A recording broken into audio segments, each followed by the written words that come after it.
하겠습니다. 오늘 위로의 하나님이시며 라는 제목으로 함께 고린도 후서 1장 1절에서 11절 말씀 함께 보겠습니다. 제가 1절부터 11절까지 읽어드리겠습니다. 하나님의 뜻으로 말미암아 그리스도 예수의 사도된 바울과 형제 디모데는 고린도에 있는 하나님의 교회와 또 온 아가야에 있는 모든 성도에게 하나님 우리 아버지와 주 예수 그리스도로부터 은혜와 평강이 있기를 원하노라. 찬송하리로다. 그는 우리 주 예수 그리스도의 하나님이시며 자비의 하나님이시요 모든 위로의 하나님이시며 우리의 모든 환난 중에서 우리를 위로하사 우리로 하여금 하나님께 받는 위로로서 모든 환난 중에 있는 자들을 능히 위로하게 하시는 이시로다. 그리스도의 고난이 우리에게 넘친 것 같이 우리가 받는 위로도 그리스도로 말미암아 넘치는도다. 우리가 환난 당하는 것도 너희가 위로와 구원을 받게 하려는 것이요 우리가 위로를 받는 것도 너희가 위로를 받게 하시려는 것이니 이 위로가 너희 속에 역사하여 우리가 받는 것 같은 고난을 너희도 견디게 하느니라.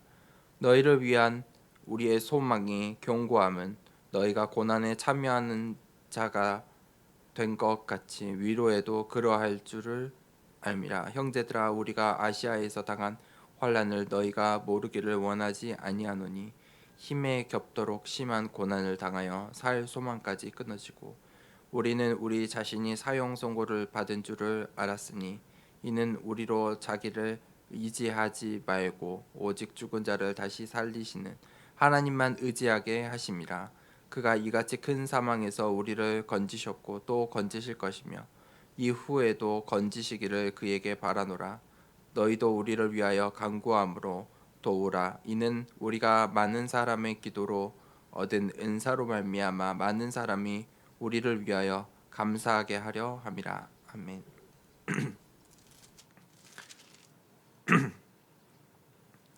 하나님께서 우리에게 언약의 여정을 주시고 이 CVDIP의 응답을 먼저 주셨습니다. 우리가 그것을 미리 누리는 미리 오늘 또 성취하는 응답을 맛보길 원합니다. 우리가 그 미리 성취의 응답을 맛볼 때 하나님의 영원한 작품으로 남게 되는 것입니다. 하나님의 약속은 반드시 성취될 약속입니다. 그것이 언약입니다.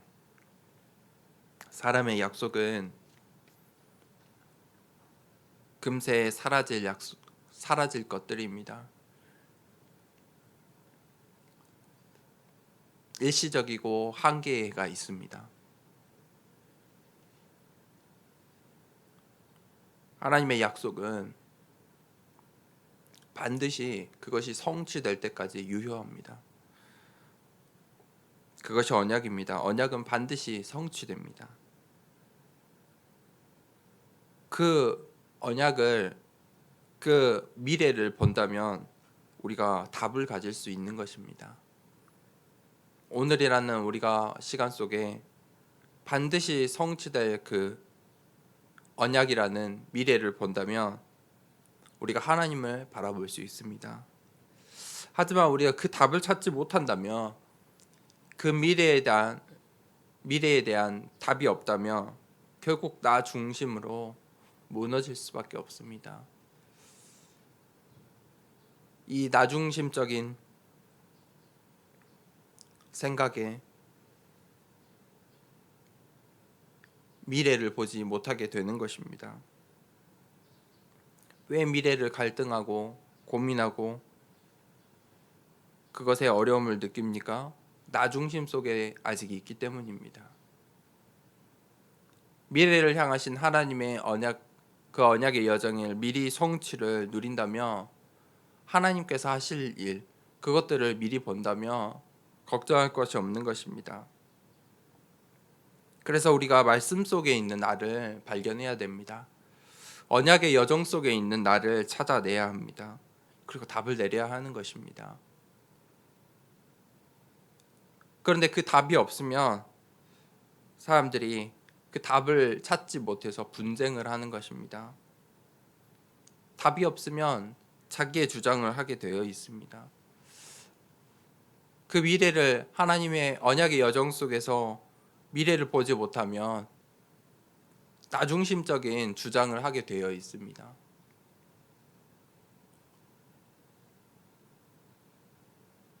왜 우리는 자꾸 나 중심으로 돌아갑니까?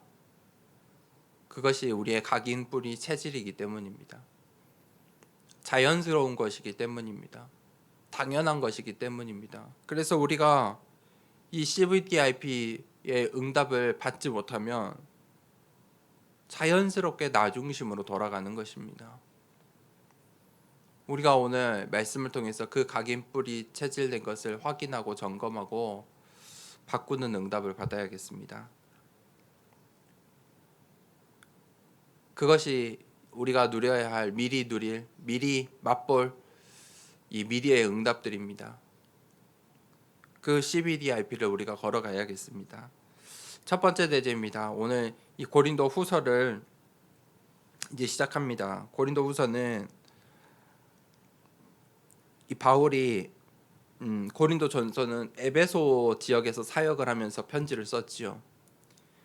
그리고 우리가 저번 주 말씀에 바울이 이 고린도의 이 상황, 고린도 교회의 상황을 스테바나의 이 장로의 사역 보고를 듣고 내가 지금 이 에베소 사역을 마치고 당장 고린도 교회로 가서 너희들을 만나고 싶지만 그것은 하나님의 허락이 필요하다. 하나님의 뜻이 더 중요하다. 그런데 하나님께서 그것을 원하시지 않는 것 같다. 그래서 바울이 에베소 사역을 마무리하고 마게도냐 지역으로 사역을 떠납니다. 그게 이제 바울의 이 3차 전도 여행의 일정입니다. 그래서 에베소에서 이 고린도 교회를 향한 고린도 전서를 쓰고 이제 마게도냐 지역을 갑니다. 그러면서 이 마게도냐 지역에서 사역을 하면서 또 이 고린도 후서를 쓰는 것입니다. 그래서 이 고린도 후서는 마게도냐 지역에서 썼다는 것을 우리가 알고 배경 지식으로 알고 있어야겠습니다. 그러면서 이 바울이 이 3차 전도 여행 때 함께했던 중요한 팀이 있으니 그게 바로 디모데입니다. 바울의 이 3차 전도 여행의 가장 큰 동역자가 바로 디모데였습니다. 그래서 바울이 이 에베소 사역을 하고 바게도냐 사역을 하는데 자기가 가지 못할 때 늘 이 디모데를 먼저 보내거나 다녀오도록 이렇게 하였습니다.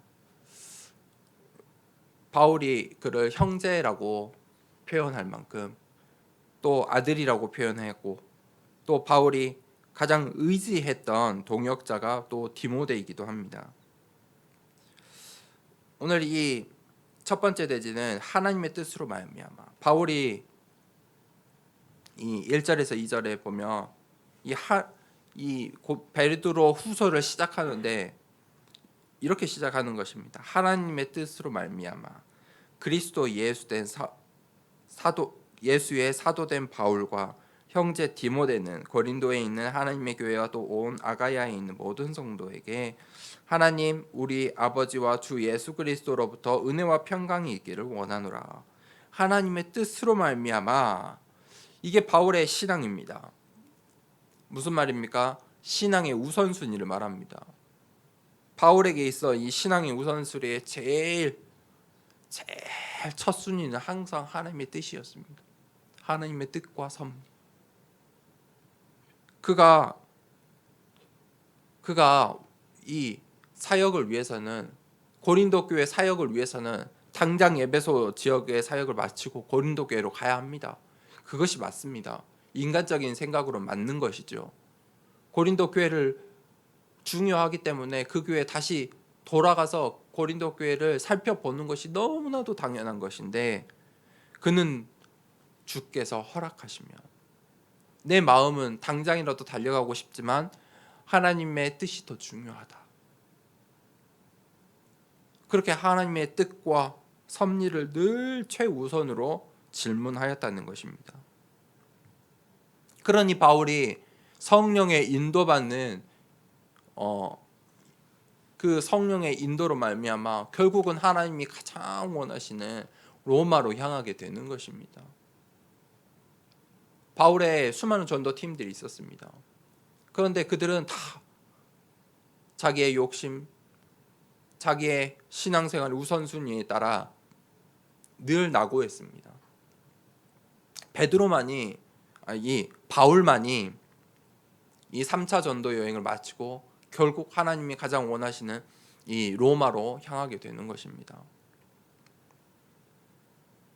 그것이 바울의 성령 인도받는 비밀이었습니다. 하나님의 뜻으로 말미암아 주께서 허락하시며, 그것을 늘 바울은 말씀을 통해서 확인한 것입니다. 우리가 신앙생활을 하는데 늘 이 최우선순위를 가져야 됩니다.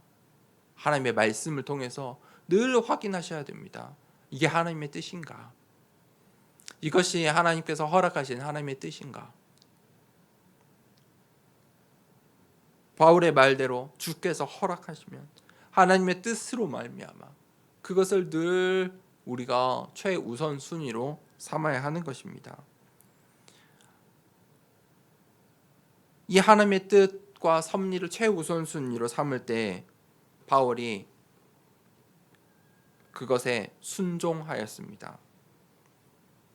하나님의 뜻에 순종했다는 것입니다. 하나님의 뜻에 순종하지 못하면 하나님의 뜻을 가장 먼저 질문할 수 없겠죠. 그는 하나님의 뜻에 절대 순종하기로 결론이 나 있던 것입니다. 절대 순종이 무엇입니까? 오라웃입니다. 바리새인이었던 바리새인 중에 바리새인의 교사였던 바울이 오라웃한 것입니다. 자신의 과거를 모두 내어버렸습니다. 그는 로마 시민권도 있었습니다. 훌륭한 가말리엘 이 선생님 밑에서 자신의 학벌, 자신의 인맥, 자신이 가지고 있던 배경, 그것들을 다 올아웃했습니다. 싹 버려버린 것입니다. 그리고 그가 하나님의 뜻으로 말미암아 올인한 것입니다. 무엇에 올인했습니까? 그리스도의 예수의 사도다. 완전히 바뀐 것입니다. 나는 예수 그리스도의 사로잡힌 자다. 저 이방인의 사도이다. 그의 인생이 완전히 바뀐 것입니다. 거기에 올인한 것입니다. 그것이 순종이고 그것이 하나님의 뜻을 쫓아 사는 인생입니다. 바울이 어떻게 올인할 수 있었느냐? 그 하나님의 절대 계획을 본 것입니다. 하나님의 뜻, 내가 하나님의 뜻으로 말미암아 하나님의 뜻이 있어서 예수님께서 나를 찾아오시고 나에게 만나주시고 나를 사도 삼아 주셨구나. 그 하나님의 뜻이 저 이방인 가이사 앞에 서야 하리라. 내가 로마도 보아야 하리라. 이방인을 위한 전도자, 그것이 나를 향한 하나님의 뜻이구나. 그것을 바울이 미리의 그 응답을 받은 것입니다. 바울은 이미 로마 복음화라는 응답을 미리 성취한 것입니다. 그러니 그가 믿음으로 죽음 앞에서도 넘어지지 않고 이 신앙을, 이 언약의 여정을 고백하는 것입니다. 하나님께서 로마로 향하게 하실 거라는 그 미리의 성취를 맛본 것입니다. 그러니 그의 인생이 영원한 작품으로 남게 되는 것입니다.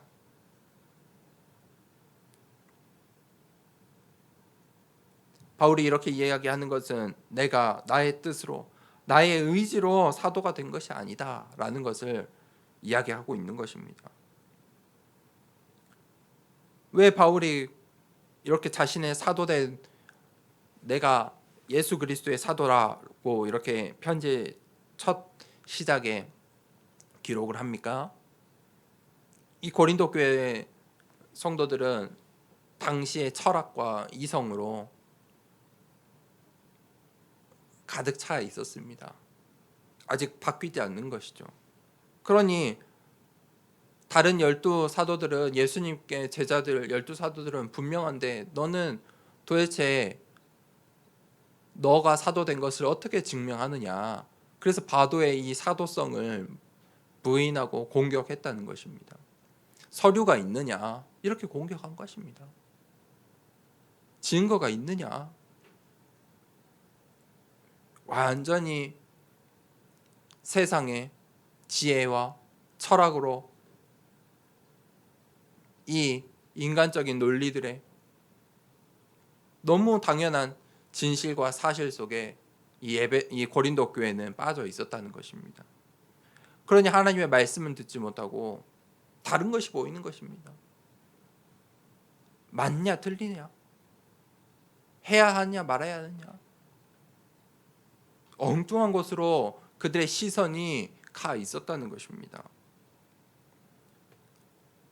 그 바울과 형제 디모데는 고린도에 있는 하나님의 교회와 또 온 아가야에 있는 모든 성도에게 지금 이 편지를 보내고 있습니다. 그러면서 이 바울이 뭐라고 이 기도를 하냐? 하나님 우리 아버지와 주 예수 그리스도로부터 은혜와 평강이 있기를 원하노라. 그렇게 기도를 하면서 편지를 시작합니다. 은혜와 평강이 무엇입니까?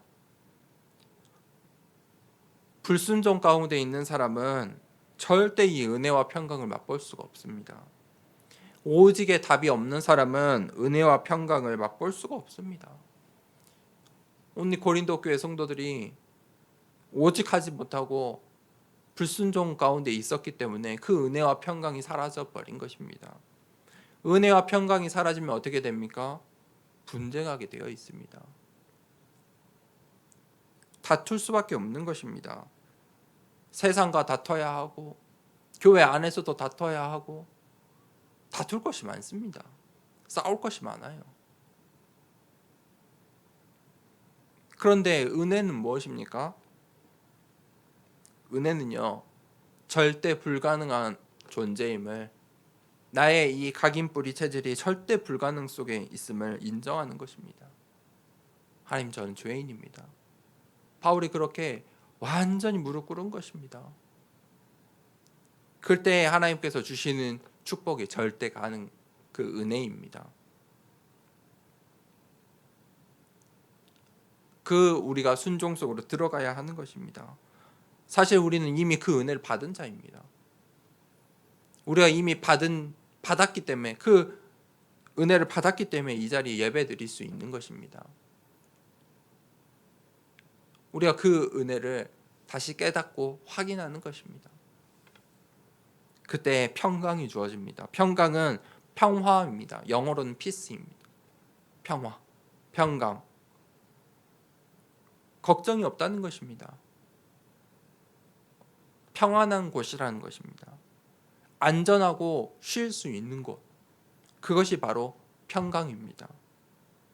하나님의 은혜와 평강이 있기를 원하노라. 이것이 우리의 신앙생활이 되어야 합니다. 이것은 세상이 줄 수 없는 것입니다. 오직 하나님의 것이기 때문입니다.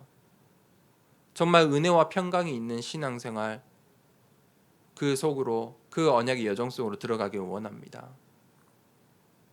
신앙생활은 은혜와 평강이 있어야 해요.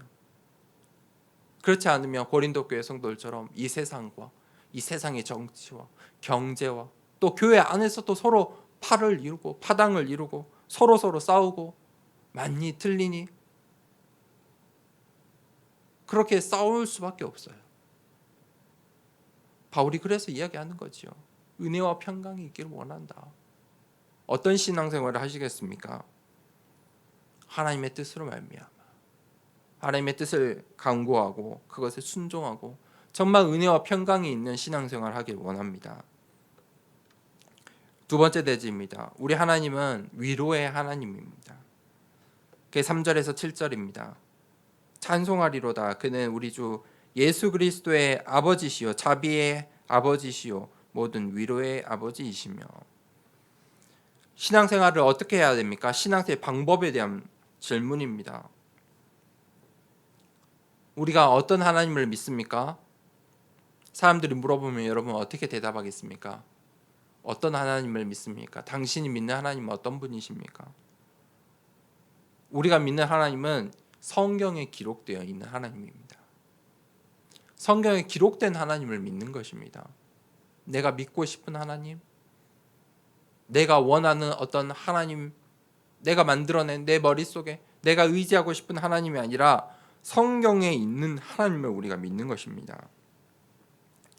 그래서 그걸 신학적으로 그 하나님에 대해서 정리를 한 게 하나님의 속성이라는 것입니다. 하나님의 속성을 들여다보면 우리 하나님이 어떤 하나님이신 줄, 어떤 하나님인지 우리가 알 수 있게 됩니다.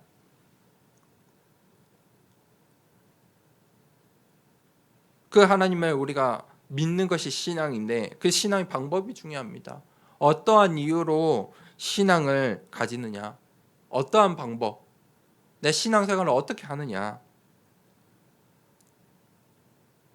오늘 바울이 뭐라고 합니까? 찬송하리로다. 우리가 하나님을 찬송의 대상이 되어야 됩니다. 우리는 우리의 신앙생활은 하나님을 찬송하기 위해서 있는 것입니다. 그때 진짜 참 감사가 회복이 됩니다. 하나님을 찬송할 때, 하나님을 찬양할 때 감사가 나오는 것입니다. 그 감사가 나올 때 우리의 잘못 각인 뿌리 체질된 것이 뒤바뀌는 것입니다. 그것이 치유입니다. 사람들은 신앙생활을 한다고 하는데 어떻게 합니까? 자신의 어려움을 해결해 달라고, 또는 하나님께 원망하면서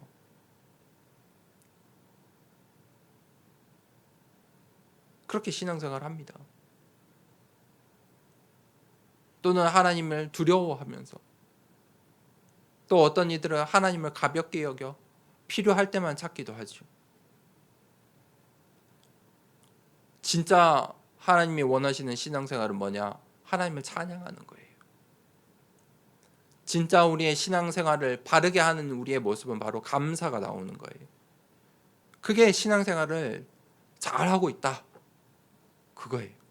내 입속에서 감사가 나오고 하나님을 생각하면 하나님을 찬양하고 감사할 거리들이 나오는 것이 내가 신앙생활을 잘하고 있는 것이다. 그 감사가 나올 때 우리의 각인뿌리 체질된 것이 바뀌고 우리의 육신과 영혼과 우리의 현실의 문제들이 치유되는 것입니다. 그 하나님, 우리가 믿는 하나님, 그 하나님이 어떤 분이십니까? 성삼위 하나님이십니다. 주 예수 그리스도의 하나님이십니다. 그리고 또 자비의 아버지시오, 자비의 하나님이십니다. 그리고 오늘 모든 위로의 하나님이시다. 바울은 오늘 이 위로의 하나님을 이야기하고 싶습니다. 4절에 우리의 모든 환난 중에서 우리를 위로하사 우리로 하여금 하나님께 받는 위로로서 모든 환난 중에 있는 자들을 능히 위로하게 하시는 이시로다. 바울은 환난 중에 있었습니다.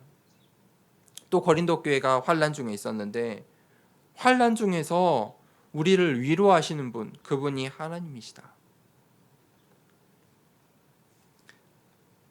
하나님께서 이 하나님 자녀들에게 환난을 허락하십니다. 그러니 오늘 이 바울도 환난에 처한 것이겠죠. 또 우리도 하나님의 허락하셨기 때문에 환난을 당하는 것입니다. 그렇다면 왜 하나님께서 우리에게 환난을 주십니까? 환난 가운데서 위로하시는 하나님을 체험하기 위해서입니다. 위로하시는 하나님을 체험하려면 환난이 있어야 하는 것입니다. 아무 문제 없고 그냥 나는 문제 없어요. 아무 문제 없어요.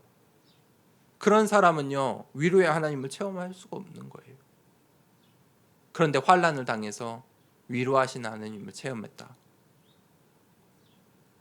하나님을 믿는 그 신앙의 내용이 완전히 달라지는 것이죠. 환난 중에 위로하시는 하나님을 체험할 때 우리의 각인뿌리 체질이 바뀌는 거예요. 내가 문제가 없어요. 나 중심으로 문제가 없으면 자연스럽게 우리는 나 중심으로 살게 돼요. 당연한 것으로. 현실에 안주하게 돼요. 근데 그것은 평안이 아니에요. 현실에 안주해 있는 것은 절대 평안이 아니에요. 본인이 잘 알겠죠. 우리가 잘 알잖아요. 내가 잘 알잖아요. 내 현실이 아무 문제 없이 풍족하다고 해서 내가 평안합니까? 절대 평안하면 이 현실에 안주해 있으면 각인뿌리 체질을 바꿀 수가 없어요. 환란이 있을 때, 환란 중에 위로하시는 하나님을 만날 때 그때 우리가 바뀌는 거예요. 각인뿌리 체질이 그때 바뀌는 거예요. 5절에 그리스도의 고난이 우리에게 넘친 것 같이 우리가 받는 위로도 그리스도로 말미암아 넘치는도다. 우리가 환난 당하는 것도 너희가 위로와 구원을 받게 하려는 것이요, 우리가 위로를 받는 것도 너희가 위로를 받게 하시려는 것이니 이 위로가 너희 속에 역사하여 우리가 받는 것 같은 고난을 너희도 견디게 하느니라. 너희를 위한 우리의 소망이 견고함은 너희의 고난에 참여한 자가 된 것 같이 위로에도 그러할 줄 알미니라. 고난으로 말미암아 우리의 신앙이 견고해지는 거예요.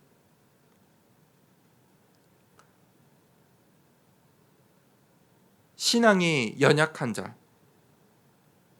신앙생활을 이렇게 했다 저렇게 했다, 신앙이 연약한 자들은 이 진짜 고난, 핍박, 환난 속에 위로하시는 하나님을 체험하지 못했기 때문이에요. 때로는 그래서 환난과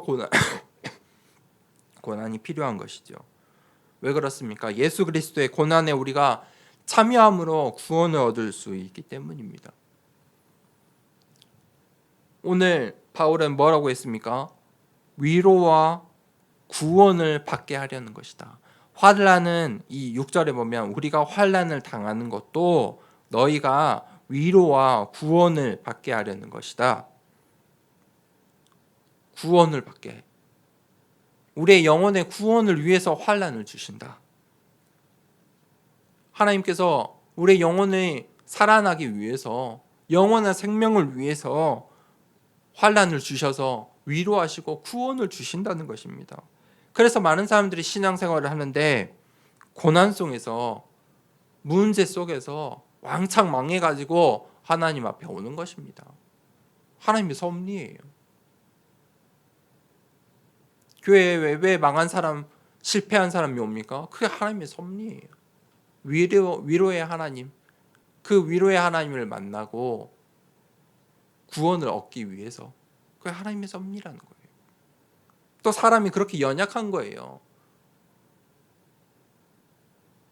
사람이 자신의 것을 잃어버리고 고난을 당하고 환난을 당해야만 하나님 앞에 무릎 꿇는 것이죠. 그래서 바울이 찬양하라고 이야기하는 거예요. 찬양하라. 그 위로의 하나님을 찬양하라. 그 고난과 환난을 이기는 힘이 어디서 나오냐? 찬양할 때 나와요. 우리가 하나님을 찬양할 때 우리가 처해 있는 그 고난과 환난을 이길 힘이 나와요. 우리가 찬양할 때 불신앙이 무너져요. 우리가 찬양할 때 우리 속에 박혀 있는 그 잘못 각인 뿌리 체질된 것들이 바뀐다니까요. 찬양은 무엇입니까? 감사하는 거예요. 그때 하나님과의 관계가 회복돼요. 하나님의 관계가 회복되면 우리의 입술에서 감사가 나와요. 그것이 바로 하나님과 함께하는 위드 임마누엘 원네스가 회복되는 거예요. 그게 감사예요. 가장 중요한 키가 감사예요. 그래서 하나님께서 이 찬양하는 걸 좋아하세요. 성도들이 하나님을 찬양하는 것을 하나님께서 가장 좋아하신다는 거예요. 그래서 우리가 하나님을 찬양하고 감사하는 것, 그것이 가장 경건한 일이고 영적인 일이라는 것을 알아야 돼요. 어떤 보여지는 모습이 경건한 것, 그것이 경건한 것이 아니에요. 진짜 경건한 것은 우리 입술에서 감사가 나오는 거예요. 그게 진짜 경건한 거예요. 구별된 거예요. 불신자들과 다른 거예요. 세 번째 대지입니다. 하나님만 의지하게 하십니다. 8절에서 11절에 보면 바울이 8절에 형제들아 우리가 아시아에서 당한 환난을 너희가 모르기를 원하지 아니하노니 힘에 겹도록 심한 고난을 당하여 살 소망까지 끊어지고 우리는 우리 자신이 사형 선고를 받은 줄 알았으니 이는 우리로 자기를 의지하지 말고 오직 죽은 자를 다시 살리시는 하나님만 의지하게 하심이라. 그가 이같이 큰 사망에서 우리를 건지셨고 또 건지실 것이며 이후에도 건지시기를 그에게 바라노라. 너희도 우리를 위하여 간구함으로 도우라. 이는 우리가 많은 사람의 기도로 얻은 은사로 말미암아 많은 사람이 우리를 위하여 감사하게 하려 함이라. 바울이 이 소아시아에서 고난을 당한 것입니다. 아주 심한 고난을 당했습니다. 살 소망이 끊기고 사형 선고를 당한 것 같은 고난을 당한 것입니다. 내 힘으로는 할 수 없는 상황이 온 것입니다. 완전한 절대 불가능을 체험하게 되는 것입니다. 그게 이제 사도행전 19장에 23절에서 41절에 이 배경이 나옵니다. 바울이 이 마게도냐로 가기 전 이 에베소에서 이 사역을 해야 했죠. 이 에베소 지역이 이제 소아시아 지역이에요. 지금으로 말하면 이 터키 서부 해안 지역이에요. 그 지역을 넘어야 이 아가야로 갈 수 있어요. 이 아가야는 지금으로 말하면 그리스거든요. 그 그리스를 지나야 로마로 향할 수 있어요. 이 에베소는 이방인 사역의 가장 중요한 또 교회였죠. 그런데 그곳에 복음을 전하는데 이 에베소 지역에는 아뎀이라는 이 여신을 섬겼어요. 이 아뎀이라는 여신을 섬기는 이 에베소 지역에 바울이 복음을 전하니 사람들이 이제 복음을 듣고 우상을 내어 버리는 거예요. 그러니 그 우상을 만들어 팔던 장인인 이 데메드리오가 이제 생계 위협을 받는 거예요. 나는 이 우상을 팔아서 먹고 살았는데 나의 생계를 위협한다. 그리고 고소한 거죠. 고발한 거예요. 그리고 또 사람들을 막 부추겼어요. 저 바울 때문에 우리가 이제 먹고 살 수 없게 됐다. 그래서 바울이 위험하게 된 거죠. 위기를 만나는 거예요. 그것뿐만 아니라 이 질병 자신이 가지고 있던 고질적인 질병도 드러나고 여러 가지 환난과 문제가 고난이 들이닥치는 거예요. 근데 그때 바울이 깨달은 게 무엇입니까? 9절에 우리는 우리 자신이 사형 선고를 받은 줄 알았으니 이는 우리로 자기를 의지하지 말고 오직 죽은 자를 다시 살리시는 하나님만 의지하게 하심이라. 이렇게 바울이 깨달은 거예요. 바울이 이 고난과 환난 속에서 나를 의지하지 않고 하나님만 의지해야 하는구나. 지금 내가 내 의지대로 이 전도 여행을 하고 있는 것이 아니고 내가 이 에베소 교회에 복음을 전하는 것이 아니고 하나님의 뜻대로 하나님의 절대 계획 속에 내가 있는 것이구나.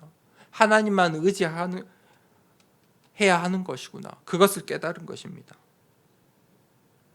그가 어떤 하나님을 의지합니까? 오직 죽은 자를 다시 살리시는 하나님만 의지하게 하심이라.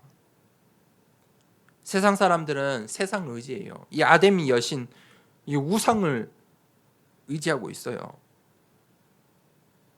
그런데 바울은 오직 하나님만 의지하겠다고 고백하는 것이지요. 그것이 하나님께서 자신에게 이 고난을 주고 환난을 준 이유라는 것을 뜻을 알은 거예요. 알아챈 것이죠. 깨달은 것이죠. 그때 바울이 하나님의 위로를 받은 거예요. 야, 죽은 자를 살리시는 신은 우리 하나님밖에 없다. 내가 그 하나님만 의지해야 되겠다. 저 사람들은 저 사람이 만든 우상을 의지하고 있고 그 우상을 못 팔았다고 지금 저러고 있는데 우리가 사람을 의지하는 것이 아니라 정말 오직 하나님을 의지해야 하는 것이구나. 그렇게 믿음의 고백을 하는 것이죠. 환난과 위기와 고난 속에서 바울은 하나님을 의지하는 중요한 메시지를 붙잡은 거예요. 그리고 바울이 마지막 11절에는 이 자신의 사역을 위해서 기도를 요청해요. 고린도 교회에 자신의 놓여있는 이 상황을 너희가 꼭 알길 원한다. 내가 예배소 지역에서 어떻게 복음을 전하고 있는지 너희도 알길 원한다. 그래서 포럼하는 것이죠. 기도로 한 팀이 되었으면 좋겠다. 기도 없이는 할 수 없는 일이다. 바울이 이 3차 마지막 이 3차 전도 여행을 가고 있는 중이었죠. 그 일에 너희가 동역해달라. 원네스가 돼달라. 너희가 함께 기도로 함께 하기를 원한다. 결론을 내리겠습니다. 우리의 각인뿌리 체질을 바꿔야 합니다. 바꾸지 않으면 언약의 여정 속으로 들어갈 수가 없습니다. 우리의 각인뿌리 체질을 어떻게 바꿀 수 있습니까? 복음으로만 바꿀 수 있습니다. 복음은 어디에서 흘러나옵니까? 하나님의 말씀에서 흘러나옵니다. 하나님의 말씀을 이 복음의 하나님의 말씀을 들을 때 우리의 각인뿌리 체질이 바뀌게 되는 것입니다. 그 속에 우리의 기도가 나옵니다. 각인뿌리 체질이 바뀔 때 나를 의지하지 않고 하나님을 의지하게 됩니다. 그것이 기도입니다. 하나님의 뜻, 그것을 발견하게 됩니다. 그것이 기도입니다. 그리고 그 기도가 현장 속에서 되어질 때, 그 기도가 현장 속에서 흘러나올 때, 그 감사가 내 현장 속에서 흘러나올 때 전도의 열매가 맺어지는 것입니다. 우리가 우리의 인생의 여정이 언약의 여정 속에 있음을 확인하고 발견하기를 원합니다. 오늘 바울이 그것을 확인한 것입니다. 죽을 것 같았고 살 소망이 끊어지고 사형 선고 받을 것 같은 그런 바울의 심정 아니겠습니까? 바울의 심정입니다. 그렇게 고백할 수밖에 없는 어려움 가운데서 바울이 하나님만 의지하겠다. 우리 하나님이 그 환난 속에서 위로하신다. 우리 하나님은 위로의 하나님입니다. 그것을 깨달을 때 이 에베소 교회가 세워지고 이 고린도 교회가 세워지고 하나님께서 원하신 저 로마 복음화의 주역으로 작품으로 남게 된 것입니다. 우리가 오늘 한 주간 동안에 이 위로의 하나님을 찬양하고 정말 우리의 입술 속에서 감사가 회복되어질 때 우리의 각인 뿌리 체질들이 완전히 뒤바뀌는 그런 한 주간 되길 축복합니다. 그 참된 치유의 역사 있길 원합니다. 이 시간에 말씀 붙잡고 이 시간에 함께 기도하겠습니다. 하나님, 정말 그 위로의 하나님을 체험하고 하나님만 의지하겠습니다 라고 믿음의 고백 드리길 원합니다. 이 시간에 함께 기도합니다.